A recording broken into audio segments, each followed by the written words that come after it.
성경 말씀 로마서 9장 14절에서 18절까지 읽도록 하겠습니다. 로마서 9장 14절에서 18절. 그런즉 우리가 무슨 말 하리요? 하나님께 불의가 있느냐? 그럴 수 없느니라. 모세에게 이르시되 내가 긍휼히 여길 자를 긍휼히 여기고 불쌍히 여길 자를 불쌍히 여기리라 하셨으니, 그런즉 원하는 자로 말미암음도 아니요 다른 박질하는 자로 말미암음도 아니요 오직 긍휼히 여기시는 하나님으로 말미암으니라. 성경이 바로에게 이르시되 내가 이 일을 위하여 너를 세웠으니 곧 너로 말미암아 내 능력을 보이고 내 이름이 온 땅에 전파되게 하려 함이로라 하셨으니, 그런즉 하나님께서 하고자 하시는 자를 긍휼히 여기시고 하고자 하시는 자를 강팍해 하시느니라. 아멘. 원래 하나님은 사랑이라고 우리가 얘기를 합니다. 또는 하나님은 공의의 하나님, 이렇게 우리가 얘기를 합니다. 하나님은 사랑이고 하나님은 공의의 하나님인데, 하나님이 우리한테, 여러분한테 공의로 대하길 원하십니까? 아니면 사랑으로 대하길 원하십니까? 만약에 하나님이 우리에게, 인간들에게 공의로 대한다면 아무도 살아날 자는 없습니다. 하나님은 우리를 공의로 대하지 않고 사랑으로 우리를 대하셨어요. 그래서 구원은 공의가 아니라 구원은 사랑이고 긍휼이고 은혜입니다. 만약에 하나님이 우리를 공의로 다스렸다면 이 세상 그 누구도 한 사람도 빠짐없이 살 자는 없습니다. 우리가 이 세상 사람들이 보면 공의, 정의를 많이 얘기를 하죠. 요즘에 한국의 이 정치인들을 보면 적폐청산이라 해가지고 많이 이렇게 많은 사람을 힘들게 하는데, 우리가 정의나 공의를 얘기하려면 굉장히 조심해야 됩니다. 사람들이 너무 함부로 이렇게 얘기를 하는데, 내가 공의를 얘기하고 내가 정의를 얘기하려면 먼저 죽어야 돼요. 내가 죽지 않는 공의는 없습니다. 사랑이 없는 공의는 그건 죽음이에요. 사랑이 전제된 정의가 진정한 정의지, 그렇지 않는 정의는 그거는 결국은 죽음으로 인도하는 것밖에 안 됩니다. 오늘 14절 15절에 보니까 그런즉 우리가 무슨 말 하리요? 하나님께 불의가 있느뇨? 그럴 수 없느니라. 모세에게 이르시되 내가 긍휼히 여길 자를 긍휼히 여기고 불쌍히 여길 자를 불쌍히 여기리라 하셨으니, 이게 출애굽기 33장 19절의 말씀을 지금 다시 하나님께서 주시는 말씀입니다. 우리가 이 말씀을 조금 이해하려면 배경을 좀 살펴봐야 됩니다. 이 말씀은 무슨 뜻이냐면, 이제 모세를 통해서 이스라엘 백성들이 애굽에 종살이를 했죠. 430년 동안. 그 이스라엘 백성들을 모세를 통해서 이제 구원해냅니다. 구원해내는 과정에서 하나님께서 그들을 광야에서 한 40년을 훈련을 시키세요.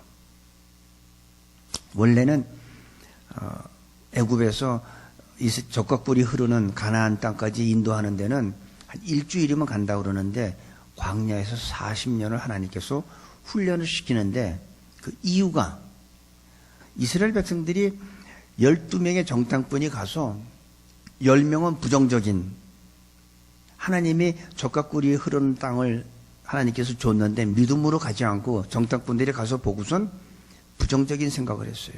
오직 2명, 갈렙과 여호수아만 긍정적으로 참으로 하나님이 우리에게 주신 땅이 맞다, 젖과 꿀이 흐르는 땅이 맞다, 이렇게 했는데,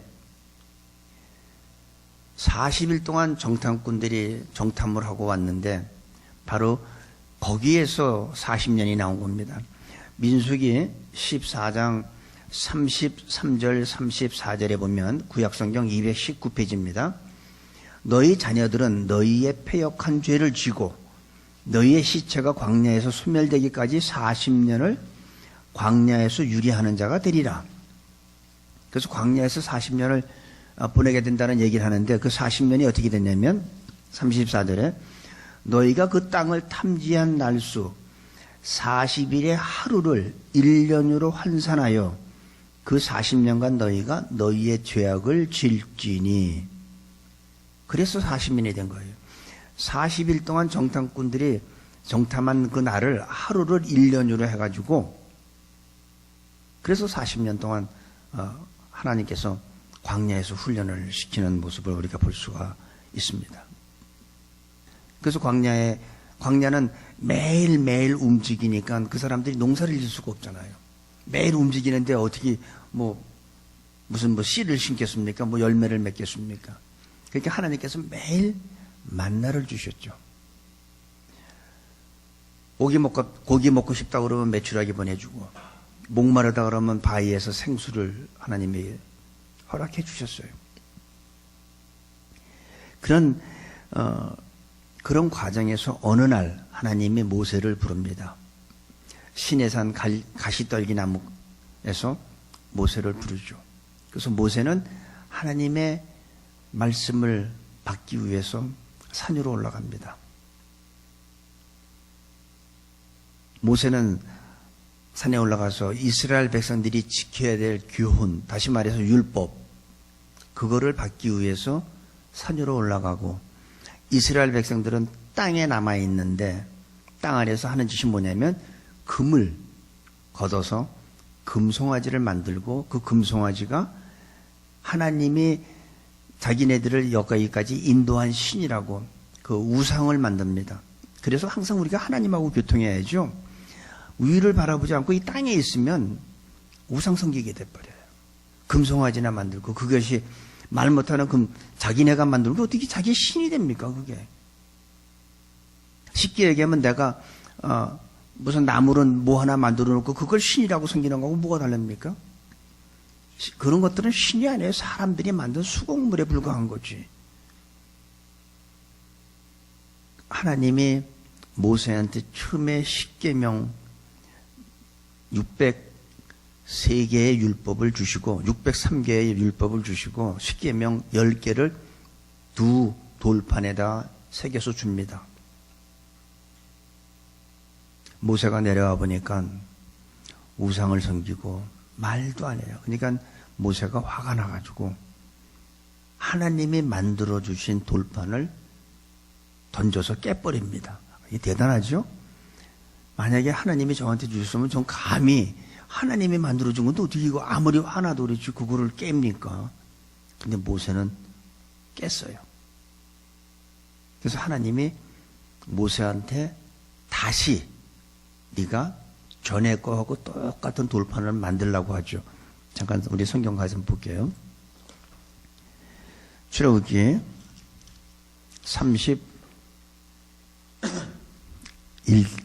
31장 마지막 절 18절 131페이지입니다.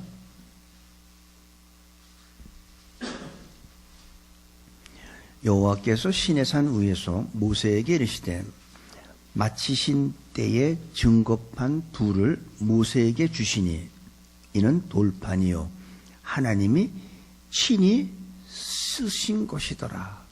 그래서 처음에 하나님이 직접 돌판에다가 십계명을 써서 줬어요. 근데 그 밑에서는 뭐냐면 32장 4절에 보니까 아론이 그들의 손에서 그 고리를 받아 부어서 각도를 새겨 송아지 형상을 만드니 그들이 말하되 이스라엘아 이는 너희를 애굽 땅에서 인도하여 낸 너희 신이로다 하는지라.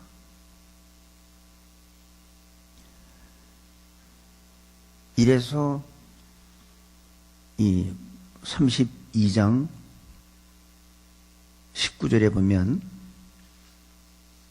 진에 가까이 이르러 송아지와 그 춤추는 것을 보고 대노하여 손에서 그 판들을 산 아래로 던져 깨트리니라.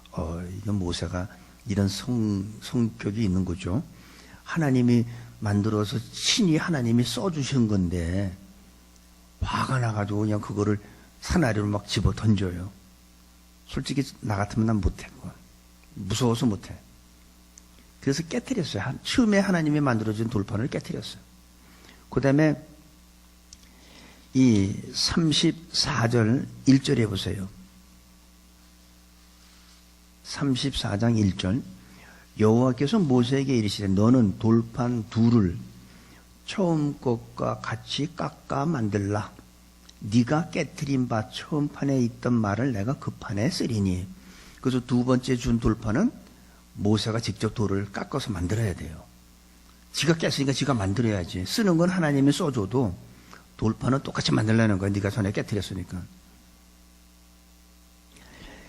이게 이스라엘 백성들이 모세가 산에 올라가서 하나님한테 이 계명을 받고 율법을 받는 사이에 이 땅 아래에 있는 이스라엘 사람들은 우상을 만들고 금송아지를 만들고 그게 자기네들 신이라고 하면서 우상을 섬겼어. 왜 그들이 신을 금송아지를 만들었을까요? 이스라엘 백성들은 오랫동안 애굽에서 430년 동안 노예 종살이를 했기 때문에 그 문화를 배운 거예요. 애굽의 문화가 몸에 익은 거예요. 그래서 보이지 않는 하나님보다는 눈에 보이는 우상을 섬기는 거죠. 다시 하나님이 거기에서 끄집어내는데 이 이스라엘 백성들은 다시 애굽의 문화로 되돌아간 거예요. 그래서 하나님이 화가 많이 나셨죠. 그래서 그들을 다 죽이겠다고 하나님께서 그러셨어요. 그러니까 모세가 하나님 앞에 나도 화가 많이 납니다. 하지만 그들을 죽이면 뭐라고 하겠습니까? 하나님께서 애굽에서 그들을 끄집어내서 광야에서 다 죽였다고 할 텐데 그렇게 하지 말라고. 그러면서 그 출애굽기 32장 32절 거기에 보면 모세가 그런 말이에요. 그들에게 노여움을 푸시라고. 그리고 차라리 자기의 이름을 생명책에서 차라리 지우시라고. 우리 다시 한번 출애굽기 32장 32절 볼게요.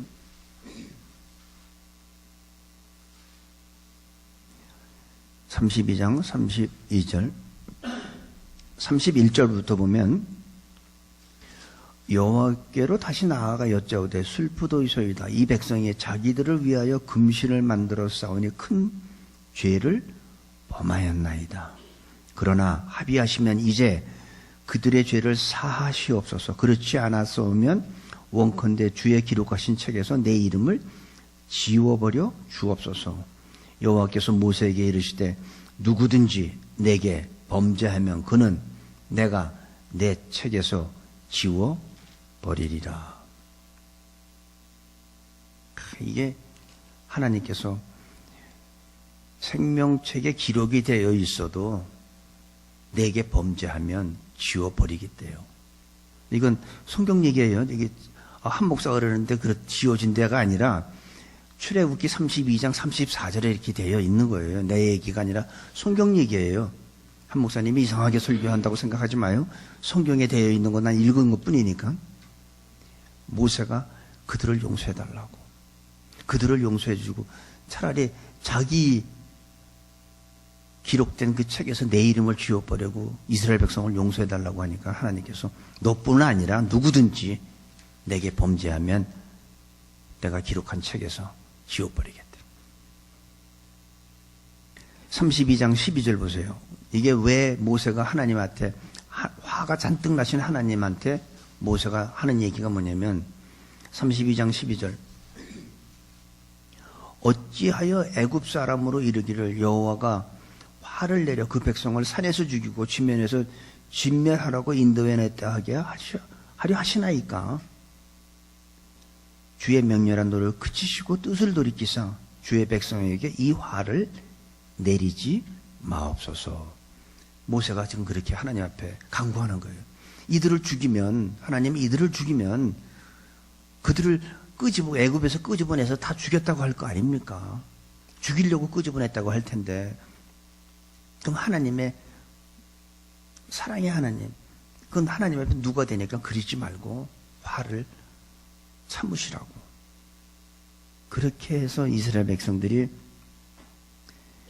하나님한테 모세가 간 사이에 이 땅에서는 그런 우상을 만들고 우상을 섬기는 일들이 있었습니다. 그래서 이들은 정탐꾼이 40일 한 거 하루를 1년으로 계산해서 40년 동안 훈련 받아 마땅해요.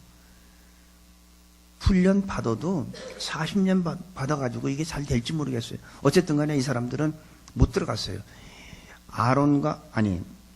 여호수아가 갈렙만 들어갔고 20세 미만의 사람만 들어갔습니다. 다 모세도 못 들어갔어요. 모세는 차라리 내 이름을 하나님 생명책에서 지우시고 그들을 용서해달라고. 그래서 하나님이 화를 푸셨습니다. 그러고선 하나님이 주시는 게 바로 오늘 그 15절의 말씀이에요. 모세에게 이르시되 내가 긍휼히 여길 자를 긍휼히 여기고 불쌍히 여길 자를 불쌍히 여기리라 하셨으니, 하나님께서 이스라엘 백성들을 긍휼히 여겼기 때문에 그들이 살은 거예요. 하나님이 그들을 불쌍히 여겼기 때문에 산 거예요. 그러니까 하나님의 긍휼을, 하나님의 이 공의가 나타나면요, 살 사람이 아무도 없습니다. 우리가 하나님은 사랑이시다, 하나님은 공의의 하나님이다, 우리가 그렇게 얘기하잖아요. 자, 그러면 이 죄를 진 죄인들, 인간들을 하나님이 용서하는 게 맞을까요? 만약에 하나님이 죄인들을 용서해주면 하나님의 공의가 없어지는 거죠. 하나님은 공의의 하나님이라고 더 이상 얘기할 수 없죠. 그렇다고 그럼 죄인들을 만약에 살려주고 용서한다면 그건 또 공의의 하나님이 아니잖아요. 죽이면 하나님은 사랑의 하나님이 아니고 용서하면 하나님은 공의의 하나님이 아니게 되죠. 그래서 그 문제를 하나님은 어떻게 해결하셨어요? 자신이 죽기로 작정을 하신 거죠. 그래서 십자가에서 예수 그리스도가 죽으신 거예요. 인간들의 죄를 십자가에서 죽게 하신 거죠. 그게 하나님의 공의예요. 용서하지 않고 그냥 그대로 죄값을 대신 죽인 거예요. 그게 하나님의 공의야. 그리고 인간들을 죽이지 않고 예수님이 죽었잖아요. 그러니까 인간들을 살려줬어요. 하나님의 사랑으로. 그래서 갈보리 언덕의 십자가는 하나님의 공의와 하나님의 사랑이 같이 이루어진 거예요. 이거를 우리가 알아야 됩니다. 오늘 거는 아주 기독교 교리에서도 굉장히 중요한 거예요. 그래서 오늘 14절, 15절의 말씀을 이해하려면 이 구약의 출애굽부터 우리가 좀 생각을 살펴봐야지, 그 배경을 알아야지 이게 무슨 말인지 이해가 되는 거예요. 하나님께서 불쌍히 여길 자를 불쌍히 여기고 긍휼히 여길 자를 긍휼히 여기셨기 때문에 살아난 겁니다. 왜 하나님이 그렇게 했는지 저는 지금도 이해가 되질 않아요. 왜 하나님이 여러분을 택하셨는지, 하나님이 왜 야곱 같은 나를 택하셨는지 지금도 이해가 되질 않아요. 그게 하나님의 택함이에요. 그게 하나님의 선택이에요. 그게 하나님의 은혜예요. 그래서 구원은 100% 하나님의 은혜다, 하나님의 긍휼이다, 하나님의 사랑이에요. 그렇지 않으면 우리 같은 사람을 왜 하나님께서 구원해 주시겠어요? 16절에 보니까 그런즉 원하는 자로 말미암음도 아니요 다른 박질하는 자로 말미암음도 아니요 오직 긍휼히 여기시는 하나님으로 말미암았습니다. 구원은 내가 원해서 되는 게 아니라는 거예요. 내가 아무리 원한다고 되는 게 아니라는 거예요. 내가 아무리 다른 박질하고 내가 어떤 행위를 한다고 해서 되는 것도 아니라는 거예요. 오직 긍휼히 여기시는 하나님으로 말미암는 거예요. 그래서 여러분의 구원받는 것도 여러분이 막 노력한다고 난 지옥 가기 싫어 그런다고 되는 게 아니라는 거죠. 그렇다고 다른 박질 막 내가 어떤 행위를 한다고 그것도 되는 것도 아니에요. 오직 긍휼히 여기시는 하나님으로 말미암아서 구원도 가능한 거예요. 예를 들면 요거를 좀 이해하려면 사형 집행받은 사람이 있죠. 옛날에는 사형 집행받으려면 망나니가 이 칼춤을 추고 입에다가 물 했다가 칼에다가 물을 쫙 뿌리고 추면서 사형 집행하잖아요. 그런데 그 사형 집행 당하는 사람이 나 이대로 죽기 싫다고, 나 안 죽을 거라고, 안 죽기 싫다고 해서 그 사형이 집행이 멈춰지냐 이거죠. 난 애들이 너무 어려서 처자식 내가 다 책임져야 되는데 나 이대로 죽을 수 없다고. 안 된다는 거예요. 내가 아무리 원해도 안 된다는 거예요. 오직 긍휼히 여기시는 하나님으로만 가능하다는 거예요, 우리의 구원이. 이거를 쉽게 얘기하면 그 사형 당하는 사람이 집행당하는 사람이 이젠 이렇게 무릎 꿇고 있고 망나니가 칼춤을 막 추면서 입에서 물을 뿜고선 칼에다 했어. 그래서 막 치려고 그러는데 저기서 먼지가 막 나. 말이 막 달려오는 거야. 멈추시오 그랬어. 이제. 왕명이요 멈추시오. 그럼 어떻게 돼요? 사형이 집행이 멈추시잖아요. 그 사형 집행자가 자기가 원해서 되진 않지만 왕의 말 한마디로 왕명이요 멈추시오 끝나는 거예요. 똑같아요. 우리의 구원도 마찬가지예요.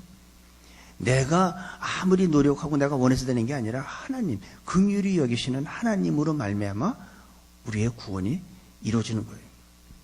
여러분들 사고 안 보셨어요? 몰라요?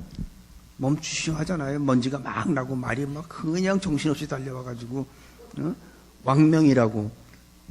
그러면 그 사형 집행 멈춰지잖아요. 이거 똑같은 거라는 거죠. 쉽게 이해가 되죠, 그죠? 그런데 우리가 원하거나 노력한다고 되는 게 아닌데 사람들은 이상하게 교만해가지고 마치 하나님의 은혜로 구원받았는데도 그렇게 사람들은 교만해요. 내가 좀 특별히 잘나서 그런 줄 알고. 그래서 남보다 조금 잘 살고 남보다 뭐가 잘 되면 다른 사람을 아주 우습게 여겨요. 우리들은 그런 사람이 없길 바랍니다. 내가 조금만 잘 되면 남 함부로 대하고 우습게 여기고. 그게 인간들이에요. 인간의 그게 본 모습이에요. 우리들은 한 사람도 그렇게 교만하지 않기를 바랍니다. 구원은 내가 잘나서 받는 것이 아니라 하나님의 긍휼 때문에 받는다는 사실을 꼭 기억하세요. 17절 성경이 바로에게 이르시되 내가 이 일을 위하여 너를 세웠으니 곧 너로 말미암아 내 능력을 보이고 내 이름이 온 땅에 전파되게 하려 함이로라 하셨으니. 여기 보니까 하나님께서 바로도 하나님이 세우신 거예요. 왜? 하나님의 영광을 드러내기 위해서, 하나님의 능력을 나타내기 위해서, 하나님의 이름이 온 세상에 전파되게 하기 위해서 하나님이 바로도 택한 사람이에요. 근데 좋은 쪽으로 택한 게 아니라 나쁜 쪽으로 택한 거예요. 은혜 받는 사람과 반대되는 비극적인 사람이 바로 이 바로입니다. 바로도 어떻게 보면 하나님의 일을 위해서 세움받은 거예요. 거기 있잖아요. 17절에 성경이 바로에게 이르시되 내가 이 일을 위하여 너를 세웠으니. 그러니까 바로도 하나님의 일을 위해서 세움받은 자예요. 근데 부정적인 쪽에 세움을 받았죠. 그래서 이스라엘 백성들 나가려고 그러면 하나님께서 바로의 마음을 또 강팍해 하니까 바로가 계속 강팍하니까 10가지 재앙을 받게 됩니다. 10번. 하나님이 바로의 마음을 강팍해 하시니. 그래서 계속 재앙을 받게 돼요. 10번 재앙을 받게 되니까 어떻게 돼요? 10번 하나님의 능력이 나타나게 되잖아요. 바로가 이게 바로가 아니었으면 하나님이 10가지 재앙을 할 필요가 없어요. 근데 바로를 이 부정적으로 자꾸 마음을 강팍해 하니까 바로가 자꾸 이스라엘 백성 나가라고 허락했다가 다시 또 군대를 보내고. 그러니까 하나님의 능력이 바로 때문에 10번이나 하나님의 능력이 나타나게 됩니다. 그래서 하나님의 능력이 나타났기 때문에 하나님의 이름이 높아진 거죠. 온 천하에 하나님의 이름이 나타나게 된 거죠. 하나님의 능력이 나타난 게 누구 때문에? 바로. 바로 때문에 이렇게 된 거예요. 근데 그 바로도 하나님이 쓰시기 위해서 택하신 거예요. 세움 받은 거예요. 우리가 예수님의 십자가에서 이제 못 박혀 돌아가실 때도 보면 두 강도가 있었어요. 하나는 우측에, 하나는 좌측에. 똑같은 거리에서, 똑같은 시간에, 똑같은 장소에서 예수님을 똑같이 만났지만 한 강도는 예수님을 저주했고 한 강도는 예수님을 인정했어요. 이게 참 얼마나 기가 막힌 얘기입니까? 똑같이 죽어가는 이 그 시간에 한 강도는 구원받고 한 강도는 버림받아요. 이게 여러분 뭐든지 부정적인 건 생각하지 마세요. 무조건 긍정적으로 생각했어요. 이건 안 돼. 그래요. 안 돼요. 나는 안 돼. 내가 못하지 하나님이 못합니까? 나는 못하니까 전능하신 하나님 앞에 우리가 간구하는 거잖아요. 그게 구원받는 사람이 해야 될 행동이고 생각입니다. 나는 안 돼. 그건 예수님을 저주했던 너나 구원해봐라. 예수님을 저주했던 그 강도와 같은 모습이고 또 한 강도는 주님 나라에 임할 때 나를 기억하여 주소서. 그 사람 구원받잖아요. 여러분 살다 보면 별의별 일 많이 겪잖아. 그죠? 이런 일도 겪고 저런 일도 겪고 어떤 건 내가 해결할 수 있고 어떤 건 내가 전혀 해결할 수 없는 불가능한 일도 우리는 살다 보면 닥치잖아요. 그럴 때 절대로 부정적인 생각은 하지 마시기 바랍니다. 나는 못하지만 내 안에 계시는 이는 충분히 할 수 있어요. 왜 내가 못한다고 그걸 포기합니까? 내 안에 계신 분이 할 수 있는데. 긍정적으로 예수님을 보았기 때문에 한 사람은 구원받았어요. 이것이 선택이에요. 예수님이 앞에 있는데 한 사람은 구원받고 한 사람은 버림받았어요. 두 사람이 같이 밭에서 일을 하다가 한 사람은 데려감을 당하고 한 사람은 남겨둠을 당하고 두 사람이 매를 갈다가도 마찬가지예요. 한 사람은 데려감을 당하고 한 사람은 남겨둠을 당하는 게 그게 하나님의 법입니다. 우리는 부정적인 생각과 부정적인 말은 이 시간 이후로 입 밖에도 내지 말고 마음속으로도 갖지 마세요. 우리는 다 능치 못할 일이 없는 사람들이에요. 내가 아니라 우리 주님이 그분이 나와 함께 하시는데 우리가 못할 게 뭐가 있겠습니까? 18절에 보니까 그런즉 하나님께서 하고자 하시는 자를 긍휼히 여기시고, 여기서 하나님께서 하고자 하시는 자를 긍휼히 여기시고는 누구냐면 모세예요. 그 다음에 하고자 하시는 자를 강팍해 하시느니라. 이건 누구예요? 바로와 모세에 대한 결론입니다. 여러분 여기서 보면은 하고자 하시는 자, 긍휼히 여기시는 모세에게 그렇게 하고 바로한테는 강팍해 하시니까 바로가 계속 강팍했던 거예요. 하나님의 주권입니다. 우리는 그 하나님, 지금 영으로 오신 성령 하나님, 그 성령 하나님에 우리는 예민하게 되기를 바랍니다. 그 성령 하나님의 음성을 듣게 되기를 바랍니다. 음성을 듣든지 마음의 감동을 듣든지 하나님하고 가까워지세요. 다른 건 몰라도 하나님하고에 가까워지는 데는 다른 거 우선순위에서 밀리지 마세요. 그거 밀리면 안 돼. 그 하나님이 나를 강팍해 할 수도 있고 나를 갖다가 긍휼히 여길 수도 있는 게 바로 그분이에요. 내 이름 생명록에 기록됐다고 안심하지 마세요. 아까 보니까 출애굽기 32장 34절에 보니까 누구든지 그랬어요. 누구든지. 나는 그 말씀을 볼 때마다 두려워요. 다른 사람의 잘못을 꼬집고 비판하고 누구를 원망하는데 일생을 보내지 마시기 바랍니다. 우리는 부정적인 생각을 하는 게 아니에요. 우리는 다른 사람을 사랑하고 용서할 수 있는, 다른 사람을 비판하고 정죄하는 건 우리 몫이 아니에요. 그건 하나님이 하실 일이에요. 내가 누구를 비판하고 정죄하는 거는 나는 그럴 권한이 없어요. 하나님이 나한테 그런 권한 주시지 않았어. 근데 나한테 준 건 뭐예요? 사랑하라. 너희가 서로 사랑하라. 내가 너희를 용납한 것 같이 너희도 서로 용납하라. 이건 누구예요? 그건 우리한테 주신 거예요. 우리는 하나님이 주신 걸 써야지 주시지 않은 걸 쓰면 안 된다는 거죠. 우리 구원받은 사람은 하나님 앞에 긍휼을 받은 사람들입니다.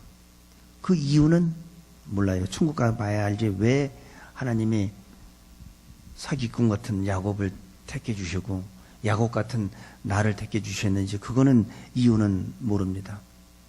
그래서 하나님 앞에 우리는 가끔가다 그런 질문하잖아요.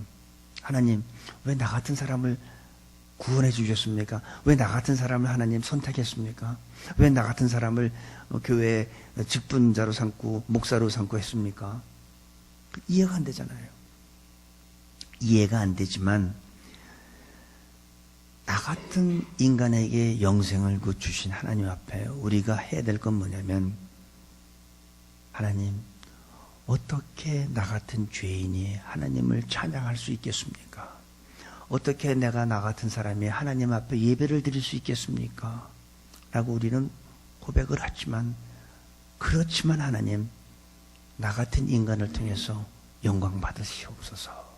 나 같은 인간을 통해서 하나님 영광 받게 해달라고 우리가 해야 돼요. 얼마나 그게 은혜입니까? 나 같은 사람한테 예배를 받으시다니. 많은 사람이 예배 드리지만 하나님이 다 예배 받으십니까? 아니잖아요. 가인의 예배는 안 받았잖아요. 그런데 나 같은 사람이 드리는 예배를 받으시다니. 내 찬양을 받아주시다니. 부족하고 많이 자격이 없지만 그렇지만 하나님, 나를 통해서 영광 받아 주옵소서 라고 우리는 고백할 수 있어야 돼요. 우리 새누리 성도님들은 한 분도 빠짐없이 구원받은 자들이고 하나님의 긍휼을 체험한 자들입니다. 하나님, 내 삶을 통해서 내 입에서 나오는 언어를 통해서 하나님께 영광만이 되기를 바랍니다 라는 고백을 할 수 있는 우리 모두가 되시기를 축복하고 기도합니다. 기도하겠습니다. 아버지 하나님, 생각할수록 하나님의 은혜는 깊고 오묘하여 감당할 수가 없습니다. 이해할 수도 없습니다. 주님의 은혜를 모든 사람에게 나누어 줄 수 있는 저희들로 축복하여 주옵소서. 우리 주위에 아직도 예수님을 모르는 영혼들이 있습니다. 아버지 하나님, 그들에게 우리가 입술로만 예수를 증거하는 것이 아니라 나의 삶을 통해서 예수 그리스도가 나타나게 하여 주시고 나의 삶을 통해서 천국이 나타나게 하여 주옵소서. 감사하며 예수님의 이름으로 기도합니다. 아멘.